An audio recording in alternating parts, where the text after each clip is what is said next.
G'day everyone. This is the final vlog on this series of the Great Houses for Fragged Kingdom. So today we're going to be covering the last six. So and a special highlight will be Valdis. I'm a bit of a fan of the Valdis house. I love this artwork of Kaltorin as a knight paladin-y sort of thing. But anyway, before we get into that, I just want to show you something else that I've been working on for Fragged Empire 2nd edition. So I'll just see if I can position this correctly on the screen so you can all see it. Yeah, so as you guys know, I've been working on these little design sketches to help flesh out the various different cultures for the different species, and this is the one for the Zhao. So I'm particularly excited with the Zhao because in 2nd edition I really want to push into their wild nature side, because they're not a political powerhouse, they're not an economic powerhouse, there's not a lot of them, but where they derive, so their sort of their interest and their strength is in their nature and the flexibility of their bodies. Like there's a sort of an alternative, more of a creepier sort of alternative to the Nephilim if you want to go a really weird character. So you got the organics here, which are the sort of more traditional Zhao. The chromes, so these are Zhao who make their bodies out of more modern materials.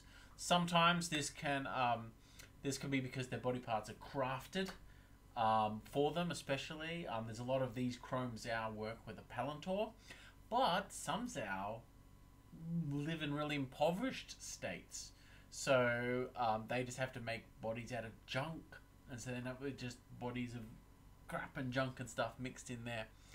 Yeah, and then you've got the wild Zhao. So immediately you think, oh, these are the bad Zhao. Not necessarily.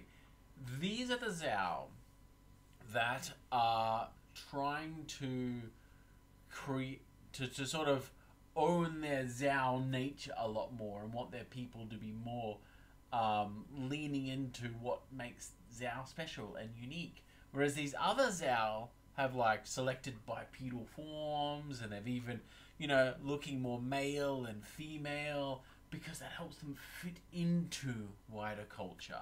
So they don't get attention brought to the fact that they're there and maybe they are a big, massive bioweapon ready to go off and kill everyone. Whereas these Zhao are like, no, let's discover new forms, let's make new things, let's discard, ideas of gender, because Zhao don't have gender, but Zhao do have masks. The mask thing is a Zhao thing.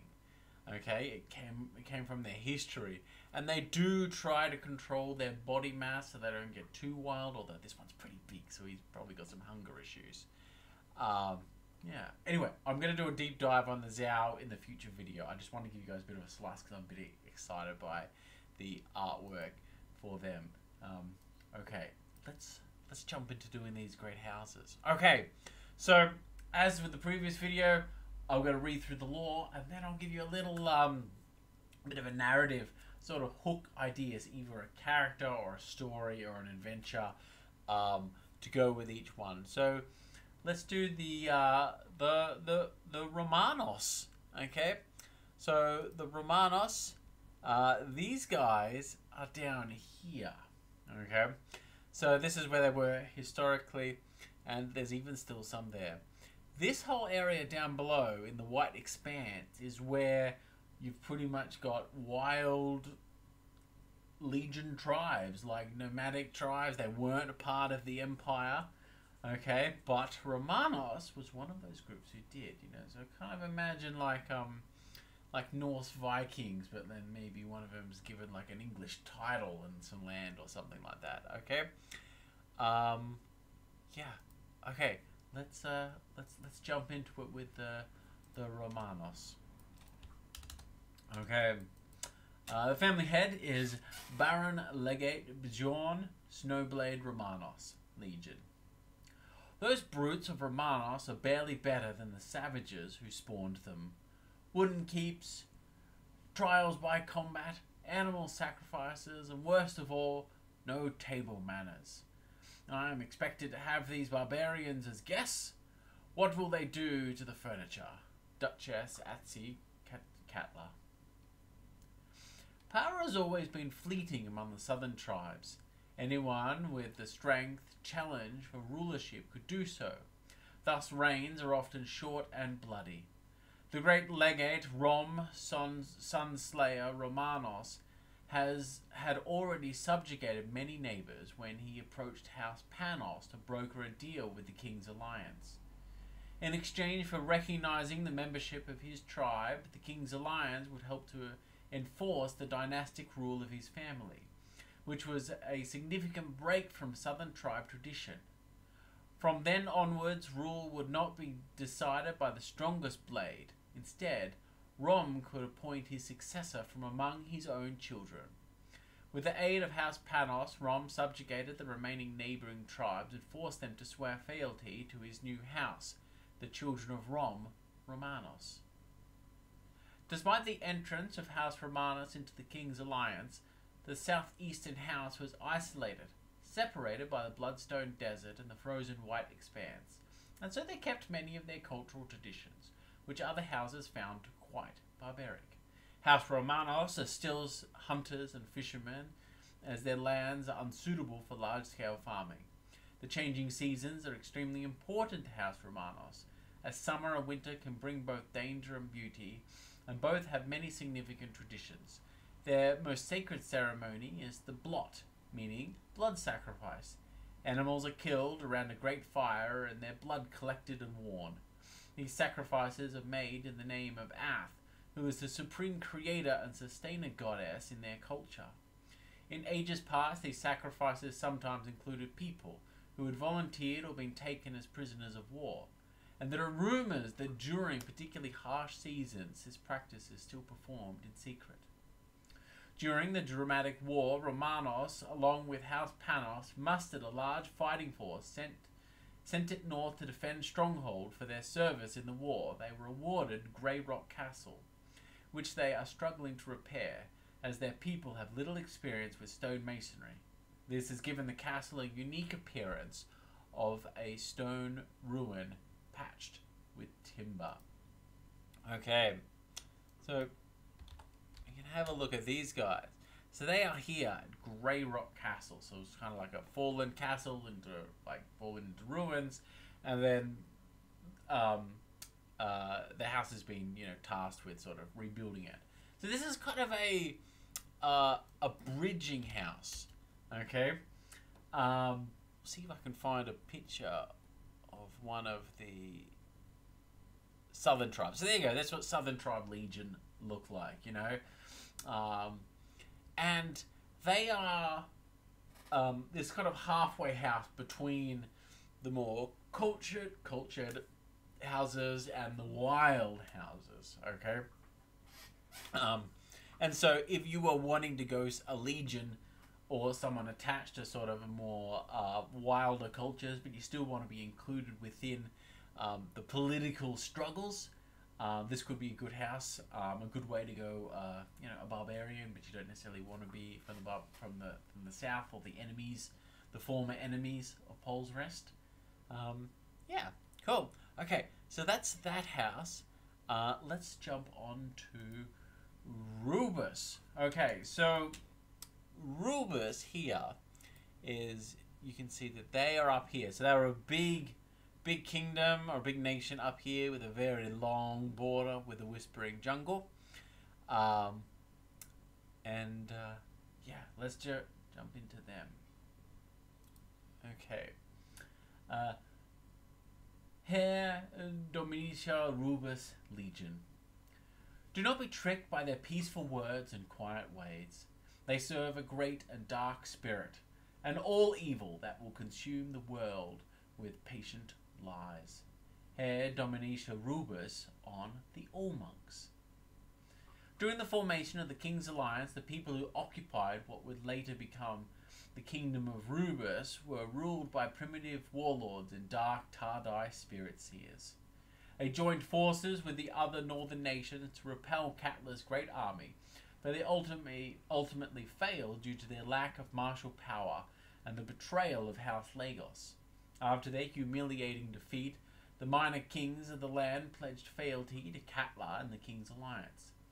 House Rubus took control of the southern river lands and spent the following 2 decades securing their control over their realm.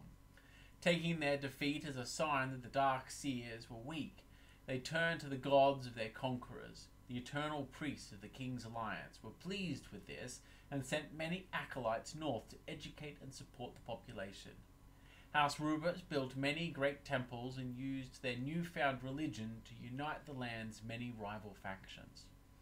But while the Rubus River lands prospered, many small northern kingdoms along the edge of the Whispering Jungle struggled to repel Druid raiding parties and roaming Nephilim.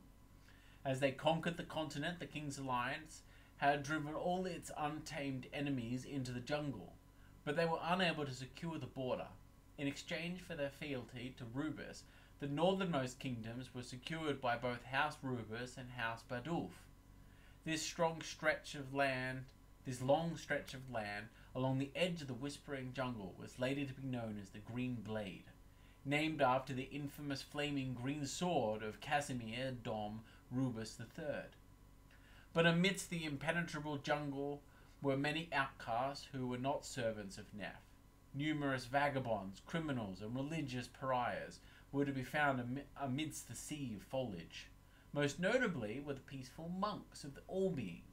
House Rubus never liked the All-Monks, but they let them live in peace as they caused no harm and were able to secure a small portion of the Green Blade.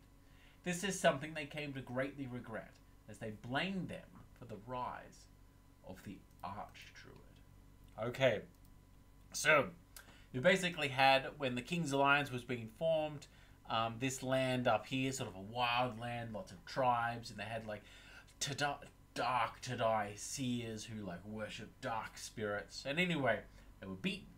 And then House Rubus formed, and they took as a sign, well, the dark seers failed, their dark spirits failed, we want a new religion, okay? Because they're still kind of in this echoes of might makes right sort of thing. And so they turned to the eternal gods, which were the gods of the King's Alliance. They secured this land, but then to their north you had other kingdoms that had really struggled to secure their lands because of the threats from the Whispering Jungle. They made a deal with Rubus, and then Rubus secured this massive long stretch along here. And then you could just imagine in the generations that followed of this constant battling in the north, you really get a martial history forming, a martial culture. And they were allies with these guys here off, which was Bardulf. And then you've got the All-Monks, which are here. So the All-Monks were a religion that were cast out by the Eternal Priesthood, because they don't allow the All-Being. And House Rubus were like, well, these guys are peaceful monks, they're non-combative, healers, protectors. We'll just let them have that one little slice, okay? So they've got a bit of a history with that.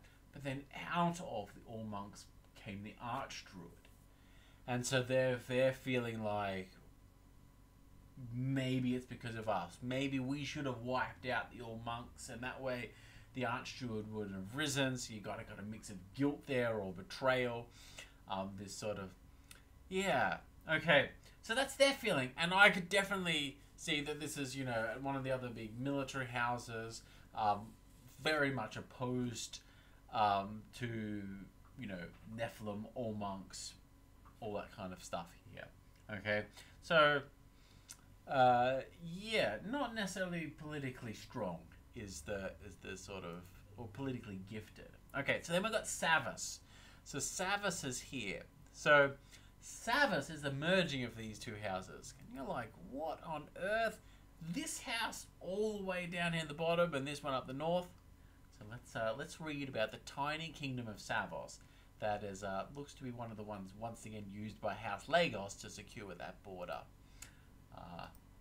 Cool. Okay. Hair Regalis Savas Legion. We are a small house with a difficult history, but Legion thrive on conflict, and we were born to rise up to meet challenges head on. We become weak and frail when we are tamed and compliant. Hair regalis Savas. After the formation of the King's Alliance, House Rubus grew to become a powerful and well-respected house. Their pious support of the eternal faith, their unification of many northern kingdoms, and the defense of the realm against the monsters of the Whispering Jungle gained them much prestige in the Alliance political courts. But following the reign of Cassia Eluf Rubus, their kingdom was almost destroyed by civil war. Cassia Eluf had 5 sons, and the eldest was incredibly popular with the people, and was well groomed to rule the kingdom after the passing of his father. But during a green hunt against a ferocious Nephilim, he was slain, and tragedy soon struck the family, a second and third time when sickness claimed the lives of the second son and Casimir himself. The third son, Reg Rubus, was a wild legion who was unable and unwilling to calm his inner fire. Reg was constantly in the fighting pits or out on the green hunt, but most troubling of all was his marriage to a barbarian princess from House Romanos. The eternal priests were unwilling to accept this barbarian as their queen and insisted on Reg taking a more suitable wife. The fiery Reg was unwilling to shame his wife and ordered the execution of his court high priests. The kingdom soon erupted into civil war that threatened to claim the life of the petulant and yet to be crowned prince. A truce was eventually forced upon Reg that would see his younger brother crowned and he and his supporters banished into the Whispering Jungle. But as Reg and his supporters gathered their supplies to depart into the great unknown, an offer arrived from House Lagos. King Tlakla Lagos afforded them a portion of land to their north, along the edge of the Whispering Jungle. This was a similar placement of land that was occupied by the much-troubled House Bard, and Reg knew this was no gift. Reg swallowed his pride and accepted the land, knowing that it would make a better home for him and his people.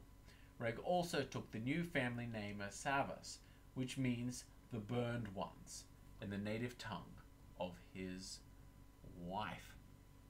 Cool. Okay, so you've got the well-respected House Rubus over here, and you can imagine the royal family, got lots of sons. Okay, the eldest one is going to rule, so that's the one where all the effort is put into. So that one is given the best education, with the best tutoring. You can imagine the priest putting a lot of effort into it, make sure he was theologically on board and morally sound. He was watched to make sure he wasn't doing anything too bad. Okay, he was groomed, he was ready. Second son, you can imagine. Okay, the backup son. Okay, maybe this one's not likely to rule, but let's say the first one dies before he has an heir or something unforeseen happens in many decades' time. The second son, moderately groomed, might be the ruler for a while. But the third son, the fourth son, the fifth son, who cares? They're never gonna rule. They're not given anywhere near as tight a rules applied to them. They're not given the best tutoring or attention by the parents. And the third son, all of a sudden, after the first and second die and the dad dies, all of a sudden, he's now heir. He's now the prince that's going to take over the kingdom.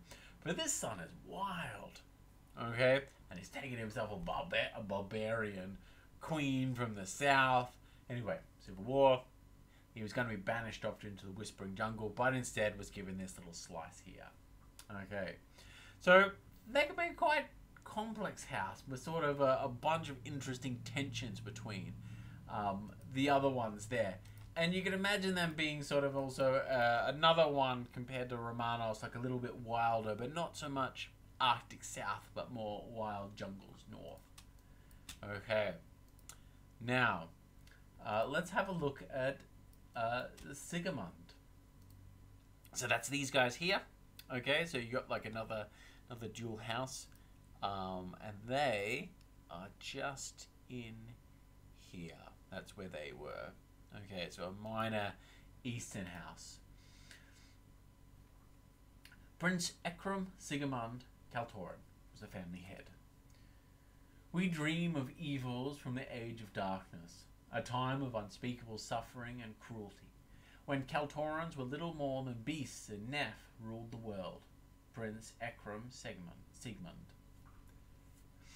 The tale of House Sigmund is a tale of tragedy and cruelty. For many generations, House Sigmund had been embroiled in a territorial war against House Panos, being both the victors and losers at different times. After a particularly brutal conflict, House Panos forced Sigmund into an agreement to ensure peace through the merging of their houses. The widower Sigmund Sultan was compelled to take a young Panos wife, Princess Bela Panos. Nobody expected this arrangement to last, but to the surprise of many, Heskey Sultan Bela enjoyed her new family and home, and bore her beloved husband many children. Bela had hated her life in the Panos royal court, as she was treated badly by her family, was unable to travel, and was denied many cultural pleasures that others enjoyed. In Sigmund, she slowly gained the trust and respect of the royal court and the people, for she was very wise and had a disarming personality. But tragedy struck the family when one of her adult children went insane with the dark tribe madness, killing and eating several of his servants. Unknown to Bela, she was the child of a dark tribe mother and had been sent to taint the Sigmund bloodline. House Sigmund is a minor great house within Stronghold and Pole's Rest, and controls no land, but despite their lack of political power, they are popular among the vanguard for their ferocity in battle, and their eagerness for good times are appreciated traits. The family holds a deep hatred for House Panos for the cruelties that they subjected upon them, and are thought to be responsible for the murder of Lady Sarai Panos, Panos's husband and two eldest sons, a charge that Prince Ekram Sigmund only weakly denies. Ekram knows that for his family to prosper and weaken the dark tribe insanity that plagues his family, they must redirect their focus from Panos and create new positive memories, a task that was made monumentally harder by the Druidic War. Okay, so House Sigmund is a strange house. So, you've got some fairly classical things here happening. Two rival kingdoms that were against each other, and eventually, you know, one gets the upper hand in the other, and to enforce peace, they're like, we are going to make you marry someone from our house, so your children will have divided loyalties between our houses. It's kind of a way of ensuring peace long term, sort of thing. Okay? Which is, I mean, that's pretty bad in itself from our modern sensitivities, the idea of using marriage and children as pawns and political pieces to be maneuvered around. Okay, but pretty standard in history. But this is where Kaltoran genetic memories once again come in. So, what House Panos did is they sent one of their princesses over to marry the Sultan who'd been widowed, presumably before having children. And this princess, unbeknownst to her whole life, has been treated really badly. She's not allowed to travel, not allowed to do lots of stuff, and this kind of hurt her a lot. So she didn't really like her family and culture because of this, and she's sent over there. And against all expectations, she's liked by the people of Sigmund. Okay? And she popular with the people and has a bunch of children with a husband who she ends up loving despite this enforced marriage.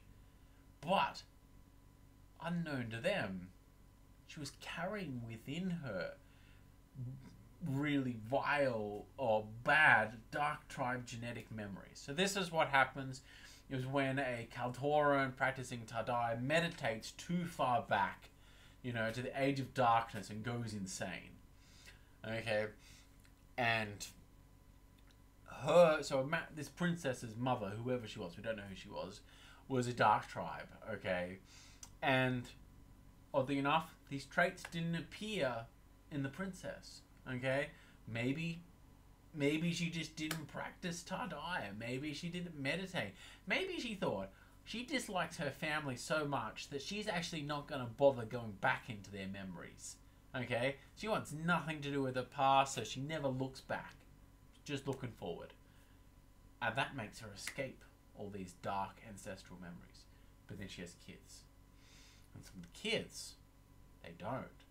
They practice Tadai, they meditate because they like their mum and dad, they want to go back in their memories, but then they go back to their mum's mum, and these horrible stuff starts coming in and sends them insane, and so they become a tainted royal line. Now they've got this stuff in their heads that the only way they can solve it is basically by getting more positive memories and hopefully weaken the poison as the generations go on. So this is, if you want to go someone who struggles with insanity, this could be a good house. Okay, a good history of this. Or, you know, maybe you're dealing with someone and people are prejudiced against them, you know, an NPC and say, oh, they're from House Sigmund, they're nuts. Don't ever trust them, okay?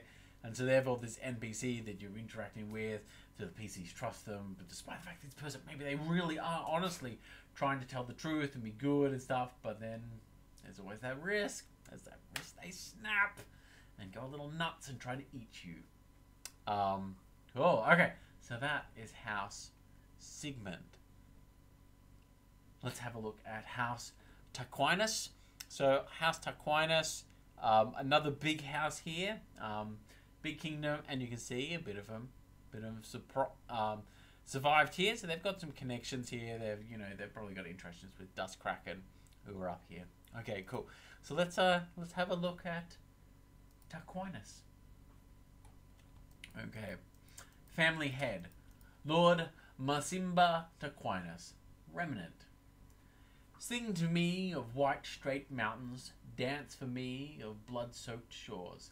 Tell me a tale of green forests, and shed a tear for the lost azure shell. Torquanas poem. House Torquanas gained control of the easternmost point of Catlin during the formation of the King's Alliance, after their early seafaring ancestors joined forces with House Valdis to overthrow the warlords of the land. The area was once the home of several small kingdoms, but over the years it slowly coalesced into a single realm. The Kingdom of Torquanas was a fertile land with many vast green plains, forests and mountain ranges. All of the greatest cities and towns were built upon the plinth hills, tall mountains with sheer white cliffs and flat tops that dotted their land. The eternal sagas suggest that these oddly shaped mountains were created by the tears of Nyx after the death of her brother Pole and the alienation of her sister Neph. White stone cities wrapped around the base of the tops of these plinth cliffs. Holy temples were dug deep into the mountain cores, and vast farmland spread out in all directions. But the sacred tops of these unique land masses were reserved for military barracks, governmental structures, and the opulent palaces of the royal Torquanas families. The aged Lord Masimba still dreams of his beautiful homeland and can regularly be found painting images of his childhood in his stronghold manor front garden. But these paintings also occasionally depict scenes of struggle and loss, rows upon rows of blue-clad soldiers marching forth to fend off pirates from the Dust Kraken Isles, and mothers weeping from the loss of their children to subterranean monsters that plagued the inlands. The widower, Masimba, knows that he will not see his homeland before he dies, and he has little wealth and no land to pass on to his 6 children. His final wish is to see his children and grandchildren live outside the walls of Stronghold, in a land of green where art may one day find its way back into life. a dream that may not come true. Okay, so you got with Torquanas this kind of idea of this really beautiful exotic land, you know, big grasslands and these odd shaped white mountains with sheer cliffs, so sort of up and then flat tops. Just, you know, very exotic. And this idea of a quite beautiful remnant house, okay, as opposed to the Dust Kraken, which is just a real feral kind of remnant house, or the Archdruid, which is another feral looking remnant, okay. But with Torquanas, you got this idea of a really, so if you want to go like a really beautiful, ordered, civilized remnant, this would be a good house, okay. Cool. Okay. Let's do the final one of the great houses. Okay. House Valdis. Okay. Family head, Fulcon Garnier Valdis, Count of Ferrisburg, Caltoran. There is none more blessed than the beautiful red chevaliers of Valdis, upon whom the gods have bestowed all gifts bar one. They are simultaneously charming and intelligent, strong and agile, wealthy and well-loved, hard workers and creative. But what good is all this if they have not old damaged Valdis poem? The final missing words are much debated. Okay. Oh, I forgot to show you where they are. So House Valdis, right here. Okay. The kingdom. Okay. House Valdis once controlled a large kingdom in central Catland, and was responsible for bringing the eastern nations into the alliance, while the armies of House Catler and House Berdragon conquered the north. House Valdis prides itself on being a flexible house, able to use both political and martial fields to acquire peace and prosperity. But this was not always the case. During the long history of the King's Alliance, House Valdis had a near constant string of conflicts with two of their neighbours. Territorial disputes with House Berdragon to the south, and sea battles against House Dustkraken across the eastern Sea of Fog. The warlike nature of these neighbours greatly shaped the priorities and principles of House Valdis, eventually turning them into another martially focused kingdom. The rivalry between the Black Knights of Berdragon and the Red Cavaliers of Valdis is known by all and has inspired many great songs and tales. Most of these ballads portray the Red Cavaliers as sympathetic heroes who defeat the Black Knights through cunning and skill. This public image is greatly fueled by the handsome Fulcon Garnier Valdis, who exploits their ancient rivalry to gain popularity among the common people of Stronghold and Pole's Rest. While the thuggish nature of the Black Knights is well-founded, the astute understand that Fulcon Garnier is no less a bully. He is well aware that he is more intelligent, cunning, and well-liked than the rash lord of Berdragon and Dustkraken. It constantly tricks them into making fools of themselves, while simultaneously building up the reputation of his own house. This is a dangerous and short-sighted game that may one day lead to open conflict between houses. Okay, so you've got this House Valdis, which basically have everything going for them. You know, they're wealthy and handsome, they're intelligent, but they're good fighters, okay? They're politically astute, okay? They're just kind of like this prime example of a person, what a person could be. But their head, Fulcon Garnier, is a bully. But he's not a bully in the like, I'm big and strong and gonna boss you around kind of bully. He's an intellectual bully. He's someone who knows that he's smarter and more cunning than other people around him, and he weaponizes his own intellect and popularity to bully other people around. Okay? So rather than all of these admirable qualities resulting in a greater character and better morals they're actually just making him know. They're actually kind of bringing out his sort of selfishness. Is weaponizing these admirable traits. So, if I was to have a Valdis knight, you know, maybe like one of the cavaliers, okay, the Red Cavaliers, I would have like, you know, proud, you know, kind of, you know, a bit hoity and toity, but also, you know, very friendly and charming, you know, says the right things, but then, you know, and like charges into combat along the PCs, helps them out. But then when the PCs are in a real bind, maybe the PCs have been fighting alongside this knight, you know, they're like, oh, he's a bit pompous, but he's funny and friendly and he's always around and helps and he dives in, you know. But then maybe they're fighting a foe. It's just a bit too powerful. Maybe they're defending a village and it's outnumbered by a bunch of trolls and the knight abandons them because he thinks they're going to lose. Okay, so like in the middle of the knight just leaves, or he's like, oh, I'm going to go and get help, and he rides off, okay, leaving them. He might come back later with a bigger force, but you can imagine he's like, he's happy to be, you know, big and proud and up there when things are going well, and he's very skilled and he's very good, so things are often going well. But then when things are not going well, he gives up. He gets selfish. He shows his selfishness. Oh, okay. So that's all the houses of the great houses of Fragged Kingdom. Hopefully, this series kind of it lights up the imaginations of a few of you. I think in the future I'm going to do some more pivot back to Fragged Empire.